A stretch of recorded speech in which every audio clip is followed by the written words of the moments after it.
यीशु मसीह की जय। ठीक है, आज का समय हम प्रभु के वचन को बताने से पहले आप लोग के बीच में जो मैं वचन बताने जा रहा हूँ स्त्रियों के ऊपर बताने जा रहा हूँ। आमीन। बाइबल कहती है नीति वचन 31 अध्याय उसकी 29 पद को जरा पढ़ें। और आज हम इस वचन को लेकर इस नींव को धरेंगे। ठीक है, और उसके बाद हम आज स्त्रियों की विशेषता के विषय में बात करेंगे। तो पढ़ दीजिए क्या लिखा है। हाँ, नीति वचन 31 अध्याय उसका 29 पद। बहुत सी स्त्रियों ने अच्छे अच्छे काम तो किए हैं, परंतु तू उन सबों में श्रेष्ठ है। आमीन। देखिए यहाँ पे लिखा है बहुत सी स्त्रियों ने अच्छे अच्छे काम किए हैं तो हैं, परंतु तू उन सबों में श्रेष्ठ है। यहाँ पे परमेश्वर का वचन श्रेष्ठता बता रहा है किन स्त्रियों को, जो परमेश्वर के भय मानने वाली हैं, जो परमेश्वर पे विश्वास करने वाली हैं। उन स्त्रियों को प्रभु कह रहा है कि बहुत सी स्त्रियां उनके सामने होंगी। आज संसार में देखिए बहुत सी स्त्रियों ने क्या किए, अच्छे अच्छे काम किए, नौकरी पैसे पे हैं, अच्छे पद पर है, परंतु प्रभु कह रहा है तो उन सब में से क्या है, श्रेष्ठ है। बताइए, स्त्रियों को अपनी तारीफ करना बहुत पसंद है। कोई अगर स्त्रियों की तारीफ कर दे फूल नहीं समाती है ऐसा। ठीक है, आप स्त्रियों की तारीफ करेंगे तो फूल नहीं समाएंगी। फूल नहीं समाने मतलब वो घमंड में आ जाएंगी। क्या जाएगी, इसलिए कोई तारीफ नहीं करता। ठीक है, पति को डर रहता है कि तारीफ कर दो उसके काम की तो कल से खाना बनाना, तो इसलिए तारीफ नहीं करते। क्यों, घमंड में फूल जाएंगी। इसलिए परमेश्वर की बेटी जो होगी उसकी अगर तारीफ होगी तो वो घमंड नहीं करेगी, क्योंकि उसके घमंड करने के लिए अगर है तो वो प्रभु है। मैं इन दिनों में स्त्रियों के विषय में सीख रहा हूँ। इन दिनों में मुझे परमेश्वर ने हर एक स्त्री, दबोरा हो गई, हन्ना हो गई, रूत हो गई, नए नए प्रकाशन दे रहा है। जब खुदा आप लोगों की तारीफ कर रहा है तो मैं क्यों प्रचार ना करूँ। आमीन। क्या लिखा है, तूने उन सबसे श्रेष्ठ है, उच्च कैटेगरी पे है। भले बहुत सी स्त्रियों ने, बहुत सी लड़कियों ने अच्छी अच्छी नौकरी प्राप्त करी होगी। रानी लक्ष्मीबाई ने युद्ध जीत लिया। एक हमारे हिंदुस्तान की लड़की थी जिसने अभी भी गई थी अंतरिक्ष में। कई सरकारी नौकरियों पे IAS है, PCS है। ठीक है, हमारे हिंदुस्तान की खुद एक लेडीज क्या है, राष्ट्रपति है, जबकि राष्ट्रमाता होना चाहिए और उनको दर्जा किसका दिया, राष्ट्रपिता का है। परंतु प्रभु कह रहा उन सबों से श्रेष्ठ तुम हो। आमीन। तुम हो। आमीन। अब तुम कहोगे नहीं, हमने तो पढ़ाई की नहीं। प्रभु रूप को नहीं देखता, टैलेंट को नहीं देखता, प्रभु मन को देखता। आमीन। प्रभु विश्वास को देखता। आमीन। ठीक है, तो हम देखेंगे आज एक हन्ना की गवाही। अब हम देखेंगे लूका उसका 2 अध्याय में और उसका हेडिंग से पढ़ेंगे। यहाँ पर एक स्त्री है और उस स्त्री के बारे में लिखा हन्ना की गवाही। और इसमें 36 पद से लेकर उसके 38 पद तक देखो 4 बातें हैं, सॉरी 4 वचन है, 36, 37, 38। ठीक है, यानी कि 3 पद है बस। इस 3 पद में हन्ना की विशेषता बताइए, खूबी बताइए। पवित्र आत्मा एक बड़ी खूबी बता रहा है और इन 3 बातों में बहुत बड़ा मैसेज है। आमीन। इस 3 बातों में पुरुषों के लिए भी मैसेज है, स्त्रियों के लिए भी मैसेज है, आज की बहनों के लिए भी मैसेज है। आमीन। और यहाँ पे शुरुआत में क्या लिखा, हन्ना की गवाही। स्त्रियां बात करने में कभी चुप नहीं होती। 4 बातें तो स्त्रियां करती हैं, पचेगा नहीं तो पेट में कुछ। परंतु यहाँ देखो स्त्री के लिए सिर्फ 3 शब्द, 3 वचन है, 36, 37, 38। और इन 3 वचनों में बहुत बड़ी बड़ी बातें, बहुत बड़ा बड़ा भेद है। ठीक है, तो हम लोग पढ़ेंगे। पढ़िए हन्ना की हेडिंग से। आशेर के गोत्र में से हन्ना नामक पनिएल की बेटी एक भविष्यद्वक्ता थी।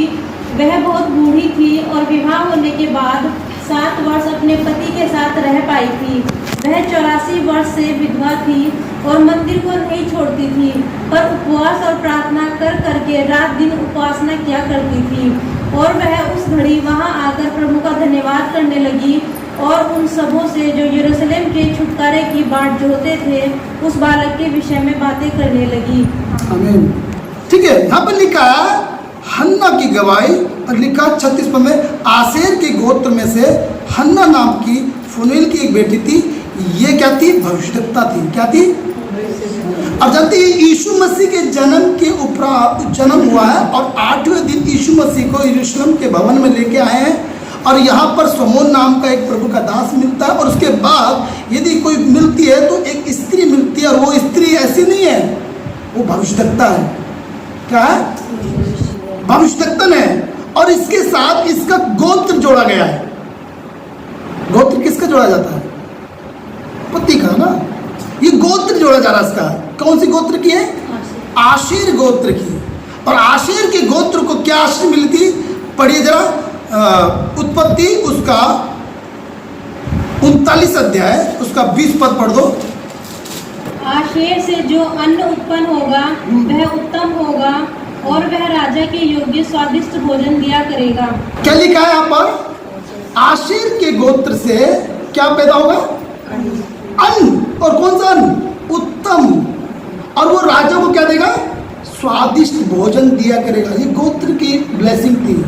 जब याकूब ने अपने 12 पुत्र को आशीर्वाद दिया था, तो आशेर को जो उसका पुत्र था उसे ये आशीर्वाद दिया कि हे आशेर, तेरी मेहनत से जो अन्न उत्पन्न होगा वो उत्तम होगा। यानी कि तेरी मेहनत का प्रतिफल क्या होगा? उत्तम होगा। और तू जो अन्न देगा राजा को स्वादिष्ट भोजन देगा। क्या देगा? स्वादिष्ट भोजन देगा। अब देखो यहाँ पे आशेर गोत्र की है ये लड़की, स्त्री, और ये भविष्यवक्ता है। अब देखो ये स्वादिष्ट भोजन दे रही है। किसको दे रही है? राजा के राजा, प्रभु को प्रभु। और क्या लिखा है उसके बाद? ये बहुत बूढ़ी है। क्या? दूसरी बात देखते हैं यहाँ पर, ये बूढ़ी अवस्था में है। और तीसरी बात यहाँ पर बाइबल बताती है कि विवाह होने के 7 वर्ष तक वो अपने पति के साथ थी। यानी कि वो शादीशुदा भी थी, परंतु 60 साल तक उसका पति जीवित रहा और उसके बाद वो पति मर गया। और उसके बाद चौथी बात हम देखें, वो 84 वर्ष की विधवा थी। यहाँ पे लिख दिया शादी के 7 साल विधवा होने के बाद जब उसका पति मर गया तो वो 84 साल तक विधवा थी। इसका मतलब है विधवा बता रहा, तो इसका मतलब वो ऐसी विधवा नहीं, एक जीवन को सही चाल चलन चलने वाली, एक पवित्र जीवन जीने वाली विधवा थी। फिर लिखा है वो 84 वर्ष की विधवा थी। और यहाँ पे हम देखते हैं 84 साल की तो वो विधवा हो गई, 7 साल वो अपने पति के साथ रही, तो कितना हो गया? 91। और कम से कम कितने साल की उम्र में शादी होती होगी? आज से 15 साल की अगर हम जोड़े तो कितने हो गए? 91 और 15 106। 106 साल की ये, 106 नहीं मन मानो, 100 तो पार कर गई। 105 साल की मान के चलो, 105 साल की अवस्था में है। और 105 साल की अवस्था में क्या कर रही है? इसकी अब ये वाली क्वालिटी देखो, वो मंदिर को नहीं छोड़ती थी। क्या लिखा? और मंदिर को नहीं छोड़ती थी, पर उपवास और प्रार्थना कर करके रात दिन उपासना किया करती थी।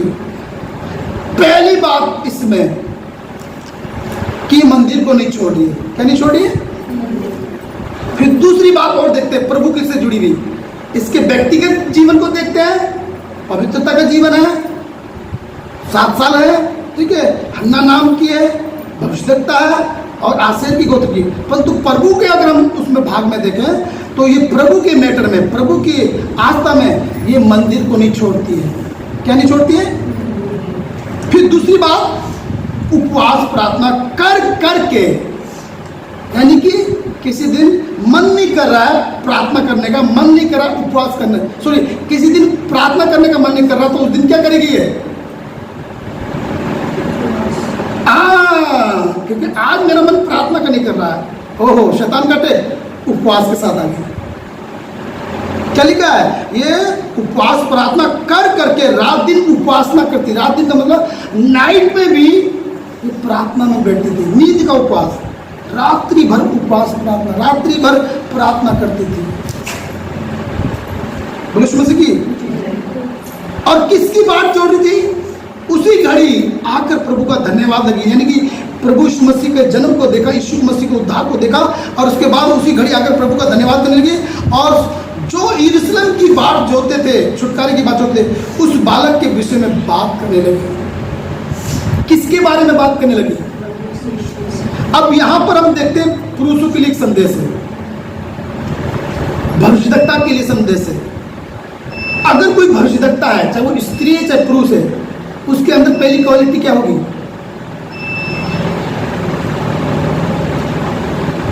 मंदिर को, चाहे भूख खाना हो या ना हो, पद हो या ना हो, सम्मान मिले ना मिले, एक व्यक्ति के लिए प्रभु का वचन प्रचार करना है, एक व्यक्ति के लिए जाना है तो जाना है। मैं आपको गुजरात की बात बताता हूँ। सेवा के लिए गया, मैं दूसरी बार गया था सर। पहले दिन जब देखा तो 5 लोग 10 लोग 15 लोग बैठे हुए थे, मेरा मन निराश हो गया। क्या हो गया? सुनिए, दूसरे दिन की सब आती है निराश। जैसी मेरे अंदर निराश आ रही थी, क्योंकि इतने दूर से आऊँ, कम से कम पूरा चर्च भरा होना चाहिए, पूरे कलीसिया भरा, तो बड़ा उत्साहित होता है ना, ज़्यादा लोग होते हैं, मन करता बड़ा ज़्यादा, बहुत अच्छा प्रचार सुनने को मिलेगा, लोग बोलेंगे। परंतु 10-15 लोग बैठे थे और एकदम मेरे अंदर विचार आया, अरे ज़्यादा होने चाहिए। जानते हो, ये विचार चल ही रहा था, उसी समय पवित्र आत्मा ने बात किया। क्या बोला? एक भविष्यद्वक्ता है, जो बड़े भविष्यद्वक्ता हैं, वो जब तक हजारों की भीड़ नहीं होगी तब तक नहीं आएंगे, तब तक नहीं। तो 2 या 3 जाओगे, मेरा यीशु वहाँ आ जाएगा। आमीन।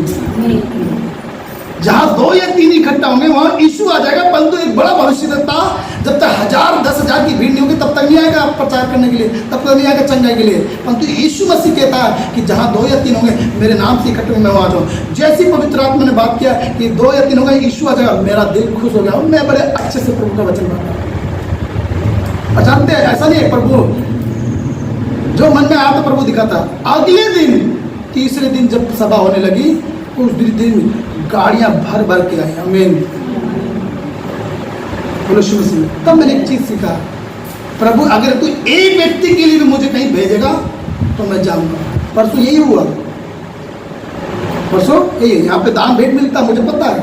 यहाँ आऊँगा तो संगति, वो प्रधान जी का फोन आ गया था, भैया 10 वाहन से लेके जाना, और दूसरे फोन आ गया था, परंतु खुदा ने बिल्कुल बंद कर दिया रहता और मेरी अगुवाई करी कि वहीं चल।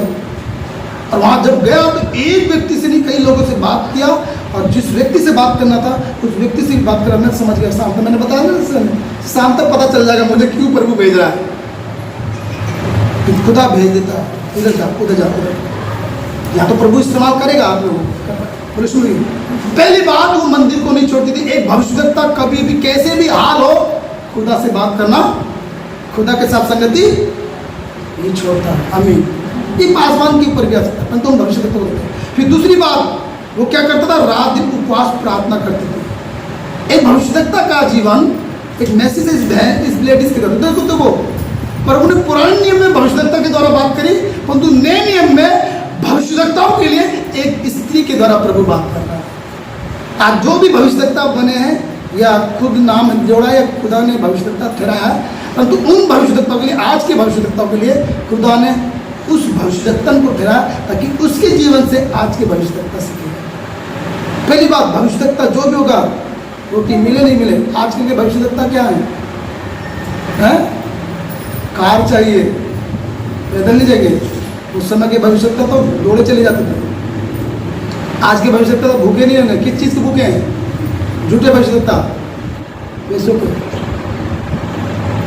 है, किस लिए? इसको भी तो ये उपवास प्रार्थना कर करके, नाइट की प्रार्थना करके प्रभु के साथ संगति में। और दूसरा, तीसरी बात भविष्यद्वक्ता के लिए कि ये बाट जोड़ती थी। क्या जोड़ती थी? इजराइल की छुटकारे के लिए। भविष्यद्वक्ता का एक ही उद्देश्य है, वो लोगों के लिए छुटकारे के लिए जा रहा है, उद्धार के लिए जा रहा है। आमीन। किसके लिए जा रहा है? और ये छुटकारे का जानते हैं, यीशु मसीह उद्धार करता है। इसके पास सब कुछ है, इस स्त्री के पास उद्धार नहीं था, परंतु अब उद्धार किसके हाथ में था? उनके पास। परंतु देखो, ये उद्धार इसके पास भी तो उद्धारकर्ता को प्राप्त किया, उसके भवन में उससे मिली। आज हमारे पास उद्धार है, आमीन। आज हमारे पास उद्धार है, हम उद्धार प्राप्त करें। अब उद्धार के लोगों तक पहुंचना है, आमीन। एक उद्देश्य था इस स्त्री का, उद्देश्य था ईश्वर की छुटकारे की बात होती है। हमारा भी एक उद्देश्य होना चाहिए कि जैसे मैं बचाए गया हूं वैसे दूसरा भी बचाया जाएगा। जैसे मैंने डुबकी मारी है वैसे दूसरा भी। ये उद्धार का ये एक उद्देश्य बना लेना है, आमीन। मनुष्य मसीह की ये तो हो गया भविष्यद्वक्ता का उद्देश्य। आज के भविष्यद्वक्ता के लिए उद्देश्य है। और आशेर की गोत्र से हम सीखते हैं ये स्वादिष्ट भोजन देनी। अब देखो स्वादिष्ट भोजन क्या है। अब स्त्रियों से अब ये बात वचन आप लोगों से बात करें। एक सवाल से मैं बात करता हूँ, इसका बेटा नहीं है, बेटा होता तो ऐड होता। 3 वचनों में 3 शब्दों में बहुत सी बातें प्रभु कर रहा है। इसका पति साथ में नहीं है। इतना उपवास प्रार्थना करके इसे क्या फायदा मिल रहा बताइए, बताओ उसी बारे में, बताओ सूरज भाई। इतना उपवास प्रार्थना करके क्या मिल रहा है दलवीर भाई? कोई आपको बोले अरे कितना उपवास प्रार्थना करती मर जाएगी। प्रभु के पास बैठना मिल गया, ऐसा प्रभु से बातें कर रही है। ठीक है, प्रभु से बात करनी पड़ी। इतना उपवास प्रार्थना क्यों करनी पड़ी? इसको समझना एक बहुत बड़ा भेद है इसमें। एक भविष्यद्वक्ता के लिए भी बहुत जरूरी है कि वो उपवास प्रार्थना प्रभु को ना छोड़े। पासवान के लिए बताओ, पासवान के लिए एक अच्छा मैसेज है, पासवान की कलीसिया के लिए। ऐसे विश्वासी बनिए कभी अपना मदर चर्च मत छोड़िए, आमीन। यहाँ पे एक शिक्षा है कलीसिया के लिए, चर्च के लिए। पास्टर कितना भी गलत हो, ठीक है, कितना भी हुड़ी हो, कितना भी हल्का हो, प्रचलित नहीं समझता हो, परंतु पादरी है, परंतु अगर आप अच्छे से प्रभु के वचन में और पास में है तो कभी अपना मदर चर्च मत छोड़िए। ये मंदिर को नहीं छोड़ती थी, क्या नहीं छोड़ती थी? यहाँ पे इस चीज को आता है। कई लोग अपना चर्च छोड़ देते हैं, अपनी कलीसिया छोड़ देते हैं, काम पहुंच जाते हैं। अरे वो पास्टर बहुत अच्छा वचन बता रहा है, वो पास्टर बहुत अच्छा, वो चंगाई दे रहा है, वो चले गए। अभी वो मैंने कहानी नहीं बताई, कहाँ गए? बाद में जिसको नियुक्त किया था वही उसी को बुलाया, मेरे को ही बुलाया। ये ध्यान दीजिए, कभी भी अपना पास्टर मत छोड़िए। मुझे पता हमारे विश्वास इतना नहीं, परंतु यूट्यूब के लिए मैं बोल रहा हूँ। जो अभी भी मैसेज सुनेंगे, कोई भी ऐसा व्यक्ति है, आप अपने पास्टर को मत छोड़िए, अपने चर्च को मत छोड़िए। ये मंदिर को नहीं छोड़ती थी, उपवास प्रार्थना करती है। कितनी भी तंगी हालात आ जाए, आप अपने प्रभु को मत छोड़िए। बोलो सुन की क्यों? अब सवाल आता, फिर से सवाल आता है, क्यों उपवास प्रार्थना करती थी बेबी बहन? बताओ सरोज बहन, बोलो मसीह की। क्योंकि उसने यीशु का भविष्यवाणी करी थी, जो सब वचन दिया गया था वहाँ उत्पत्ति के जिसमें कि राजा को अच्छा स्वादिष्ट भोजन देगी, तो वो भोजन पब्लिक को दे रही थी प्रभु यीशु मसीह का वचन बताकर। हाँ, स्वादिष्ट भोजन, गुड, ये एक पॉइंट है।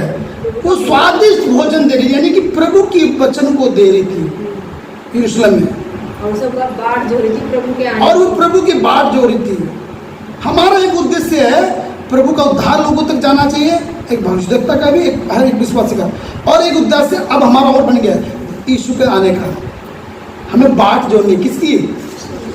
वो तो छुटकारे की बाट जोड़ रही थी, अब हमें बाट किसकी जोड़नी है? यीशु के आने की, अपने छुटकारे की, कि एक दिन हमें भी संसार को, शरीर को त्यागना और बदल जाना, यीशु के साथ जाना है। क्योंकि उत्तम जो भोजन है तो वो प्रभु का वचन है। उत्तम जो है प्रभु का वचन है, प्रभु की बातें हैं। क्यों उपवास प्रार्थना करती थी? फिर से आए, इतनी उपवास प्रार्थना बुढ़िया हो गई। 105 साल की उम्र में रात दिन उपवास प्रार्थना कर लेगा कोई? क्योंकि उसका उद्धार नहीं था, उसके पास उम्मीद थी कि प्रभु मसीह ही उद्धार दे सकते। हाँ, वो इसलिए उपवास प्रार्थना करती हो कि उद्धार के लिए, क्योंकि उस समय यही चीज होती थी, पश्चाताप के लिए उपवास प्रार्थना होती है। अपना उद्धार ही देता है, कुछ नहीं चाहिए। और आज उसके हाथ में उद्धार आ गया। बोलो सुन, जल्दी बताओ। कि कहीं परमेश्वर से दूर ना हो जाए। हाँ, यस, ये भी है पॉइंटेड। तो इसलिए उपवास प्रार्थना करती है, कहीं मैं प्रभु से दूर ना हो। आप नजदीक आ गए, भेद की बात में आ गए, जो मैं बताना चाहता हूँ। जो मैंने सीखा अभी, बहुत अच्छा है, ताकि मैं प्रभु से दूर ना हो जाऊँ। वो दूसरों को वचन देती थी, लेकिन तभी दे पाएगी जब परमेश्वर से ले सकती है। ओह आमीन, गुड, ताली बजाइए, ताली बजाइए, खुशी के लिए ताली बजाइए, जोरदार बजा दीजिए जरा, कंजूसी मत कीजिए। वो इसलिए प्रभु से ज्यादा नहीं कटेगा। मेरे लिए भी सीखने हुआ है कि जो प्रभु का दास या भविष्यवक्ता होगा वो खुदा के नजदीक ही होगा, तभी वो प्रभु की बातें बता सकेगा। जब नजदीक ही नहीं होगा तो पता कौन सी बात बताएगा। अच्छा वो इस बीमारी से मर गए, अरे हमारे वाले भी तो ऐसे ही मर गए थे। फिर वो नेगेटिव बात करेगा, पॉजिटिव नहीं करेगा। कुछ संसारिक और शारीरिक बातें बोलेगा, अरे नहीं तुम्हें तो दूसरे डॉक्टर के पास भेजता हूँ, क्यों नहीं उधर को चले जाओ, असल में असली डॉक्टर उसके पास है, पर वो नहीं बताएगा, चलो उस दवाई। वो इसलिए प्रभु के निकट रहती थी ताकि वो प्रभु की बातें बता सके। आप और मैं जब प्रभु के निकट होंगे तो हम जब भी कोई बात करेंगे प्रभु की बातें हमारे मुंह से निकलेंगी। हमें ये एक अच्छी बात है। और उसकी मेहनत थी वो उपवास रखना, प्रार्थना करना, क्योंकि जो उसमें लिख रहा है ना कि और ये मेहनत का फल जो होगा तो उत्तम होगा। हाँ, उसकी प्रार्थना और उपवास की मेहनत का उत्तम होगा, जो वो इस मोदी के बारे में बताया। बहुत अच्छा है उपवास प्रार्थना। मैंने भी अपने जीवन में देखा, जब मैं ज़्यादा उपवास प्रार्थना हूँ तो बहुत सारी, मैंने अभी कल ही परसों में 4 प्रकाशन 5 प्रकाशन पाए और लिखते गया, डायरी भर गई है। ठीक है, और क्यों उपवास प्रार्थना, और नजदीक आइए, और क्यों उपवास प्रार्थना कर देती है, और इतने दुआ। क्योंकि वो यीशु मसीह के दिन को देखना चाहते थे, क्योंकि वो अपने उद्धार की बाट जोड़ रहे थे। उद्धार की बात जोड़ी थी और यीशु मसीह के दिन को देखती, मसीहा को देखना चाहती। Yes right. सोचो अगर बुढ़ापे में हाथ पैरों में जान तो रहती नहीं, हम जवानी में हैं और 3 दिन का उपवास रख लो, पानी मत पियो, कुछ मत खाओ, तो कैसा आएगा, चक्कर आ जाएगा नहीं जाएगा। हम जवान लोग भी उपवास करते हैं तो भाई साहब चक्कर आ जाता है। अब बुढ़ापे में अगर कोई अन्न छोड़ दे, रात में भी नींद छोड़ के उपवास प्रार्थना करे तो क्या होगा, ये तो कब कब आ जाती होगी। मंदिर को नहीं छोड़ती, मंदिर में कुछ काम होगा तो मंदिर का काम भी करती होगी। रोटी खा रहे हो, लोगों को भोजन लंगर दे रही होगी तो लोग पूछते होंगे आप नहीं खाओगे, नहीं मैं तो। लोगों के लिए एक उदाहरण की गवाही थी। यरूशलेम में, जानते हो यरूशलेम में लोग जगह जगह से आते थे। और देखो यहाँ पे खुदा ने दूसरा इतिहास उसका 7 का 15 पढ़ दो जल्दी से। अब से जो प्रार्थना इस स्थान में की जाएगी उस पर मेरी आंखें खुली और मेरे कान लगे रहेंगे। देखो आमीन। ठीक है, दूसरे इतिहास उसके 7 अध्याय के 15 पद में खुदा कहता है जो यरूशलेम ये भवन बना है, अब से क्या रहेगी मेरी आंखें, अब से मेरी आंखें क्या रहेंगी, इस भवन के लिए मेरी आंखें खुली रहेंगी और मेरे कान लगे रहेंगे। बोलो सुन सकी। उस भवन के लिए जो ईंटों से, पत्थरों से, रेते से बनाया गया है, उस भवन के लिए खुदा की आंखें लगी रहेंगी, कान लगे रहेंगे, देखती रहेगी। तो सोचो अभी व्यक्ति के जीवन में आ जाओ, हमारा शरीर किसका मंदिर है। पहला कुरिन्थियों 3 के 16-17 में लिखा, क्या तुम नहीं जानते कि तुम्हारा शरीर पवित्र आत्मा मंदिर है, तो जो तुम खाओगे तो उस पर कौन देख रहा प्रभु। जब हम कुछ खा रहे हैं तो ये भवन तो किसका है, तो प्रभु देख रहा है। इसी वो मुंह से हुट्टा मार रहा है। परंतु अनुग्रहकारी जब हम मुंह से पश्चाताप कर लेते तो प्रभु माफ भी कर देता है। और जब बहने जानते, कैंची तो कपड़ा नहीं काटेगी, जुबान क्या क्या से क्या काट देगी। तभी तो 3 बातें लिखी, 4 बातें नहीं लिखी। अन्ना गली गवाही है, 4 बातें तो औरतें करती है और अन्य जाति की करती है। 4 बातें, और 4 बातें ऐसी करती है पूरे चारों देशों में आग लगा देगी, सारे गांव में, चारों तरफ गांव में आग लगा देगी। ऐसी स्त्रियां हैं, माफ कीजिए आप उनमें से नहीं है, आप उनमें से श्रेष्ठ है। आमीन आमीन आमीन। लिखा खुदा की नजर उस भवन पे रहेगी अब से, जब वो बना। जब आप खुदा के लिए अपना मन तैयार करते हैं तब से खुदा के मन और आंखें और कान खुले होते हैं आपके लिए। परंतु ध्यान दीजिएगा, जब मैं कुछ बोल रही हूँ, मैं सो रही हूँ, बैठ रही हूँ, ठीक है, आप जब कुछ उठते बैठते हैं सब कौन देखता है, प्रभु देखता है। और जब आप दुआ करते हैं कौन सुनता है, यदि आपने अपने पवित्र, देखो यहाँ पर लिखा वो परमेश्वर के मंदिर को नहीं छोड़ती थी, यानी कि वो अपने जीवन में पवित्रता को नहीं छोड़ती थी बहनों, प्रभु की महिमा को नहीं छोड़ती थी। वो भवन परमेश्वर की महिमा थी, खुदा उस पर नजर रखता था। आप बहने अपने जीवन में कभी भी पवित्रता ना छोड़ें। दो प्रकार की पवित्रता है, शारीरिक और एक दूसरी ईश्वर को लेकर। अभी आज प्रार्थना में आए और बाद में जाकर किसी को हाथ दिखाया, देखिए जरा मेरा क्या भविष्य होगा बच्चे का, आप पवित्र हो गए। आपने किसी और ईश्वर पे और किसी बातों पे आस्था लगा दी। आपकी निष्ठा, आपकी एक चित्त मन खुदा के लिए, मरू ये जू प्रभु के लिए, इसका मतलब जानते हैं, समर्पित थी प्रभु के लिए, डेडिकेशन थी। चाहे कोई हो ना हो, एक दिन साथ छोड़ जाएंगे, आपके तो अपने हैं, इसका तो कोई नहीं है।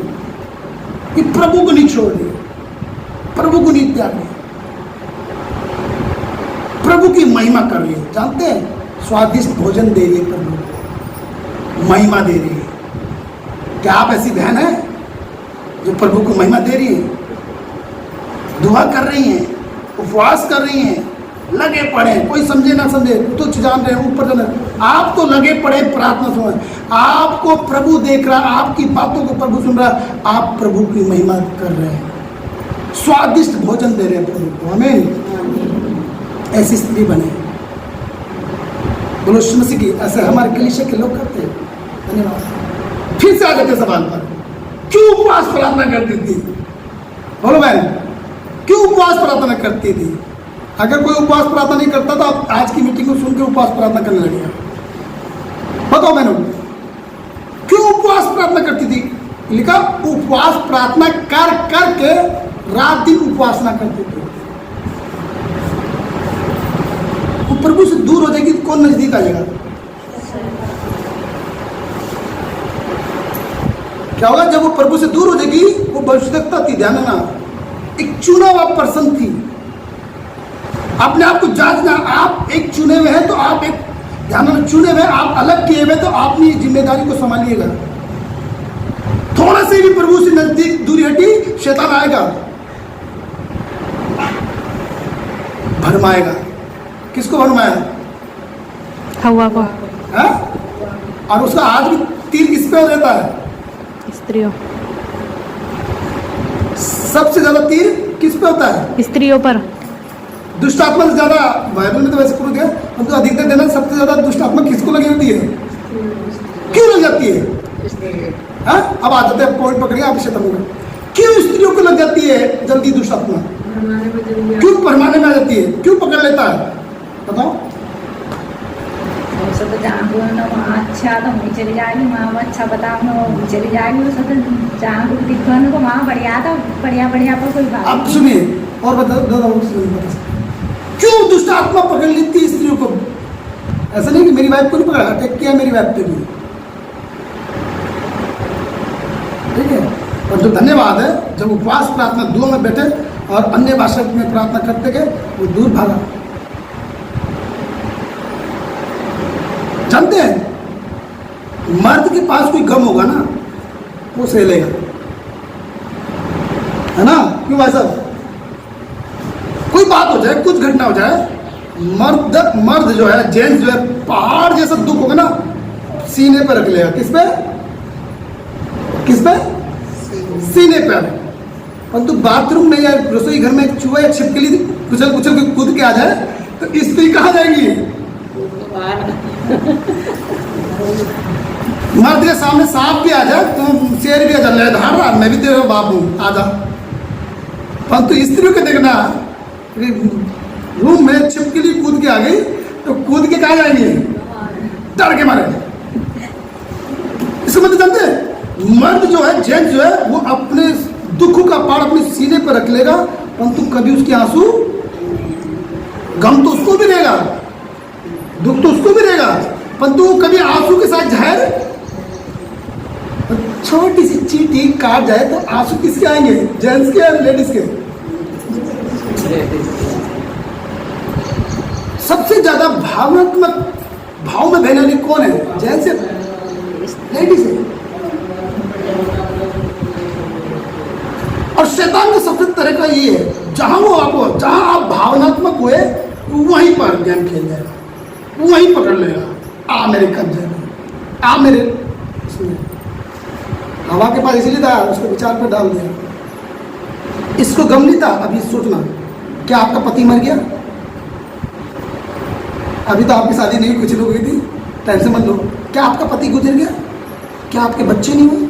आपके बच्चे हैं, इसका ना पति है ना बच्चा है, इसके पास कितना बड़ा गम है। हालेलुया, बोले जोरदार ताली बजाएं।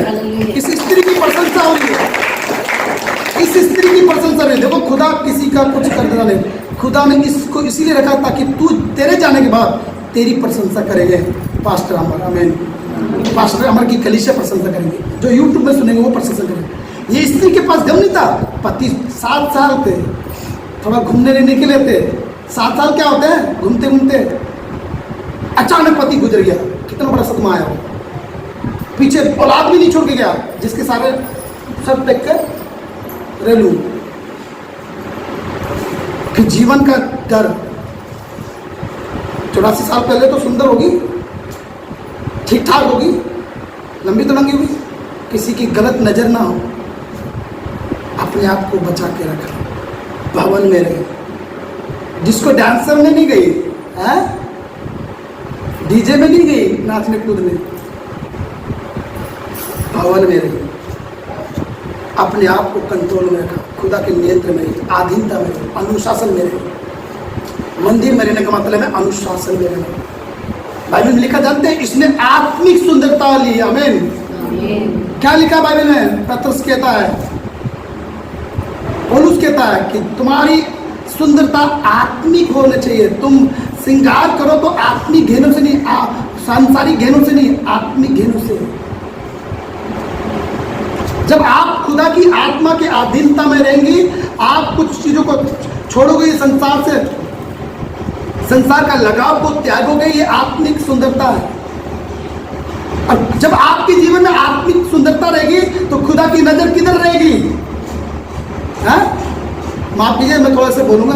कुछ बहनें जब सबर दबर के निकलती हैं तो लोग देखते हैं, स्त्री पुरुष ऑटोमेटिक देखती है, आगे दी तो कोई देखता है, कोई अच्छी नज़र से देखता है, कोई गलत नज़र से देखता है, पर तो देखते हैं। कोई सच धच के जा रही है लेडीज तो देखेंगे, चाहे लेडीज भी देखेंगे, बच्चे देखेंगे, देखते नहीं देखते, नजर देखते। जब आपकी आत्मिक सुंदरता होगी तो कौन देखेगा सबसे पहले? क्योंकि वो मनु को जांचने वाला है। बोलो उसमें से की, और काम कहाँ लगे रहेंगे? आपकी दुआ में, आपके शब्दों में। बोलो उसमें से की। हन्ना रो रही थी, हमें दुख नई बातें सीखने मिली। हन्ना रो रही थी, आंसू निकल रहे थे, इमोशनल था सब कुछ। मैं जो सताती है मेरे से ऊपर, चिढ़ाती है, पूरा भला बोलती है, यहाँ तक कि तेरे विरुद्ध में बोल देती है, खुद नहीं बोल रही, खुदा के सामने शिकायत नहीं कर रही है, आंसू के साथ गमों को निकाल दे रही है। जीभ हिल रहा है पर तो सुनाई नहीं दे रहा। एली बैठा हुआ, याजक बैठा, पास्टर को पता नहीं है, पास्टर समझा दारू पी हुई है। पास्टर कहता हुआ जल्दी उठ, हाँ सर, प्रभु के भवन में खुदा की कान लगे हुए थे। हमें जानते क्या सब बोला उसने? मैं तो दुखिया हूँ, हमें क्या हूँ? मैं तो दुखियारी हूँ, मैं दुखिया हूँ। इस बात को, उसके गमों को खुदा देख रहा था, हमें, और उसकी दुआ सुन रहा था। जानते क्या दिया उसने? उसने उत्तम दिया तो उत्तम ही खुदा ने दिया हमें।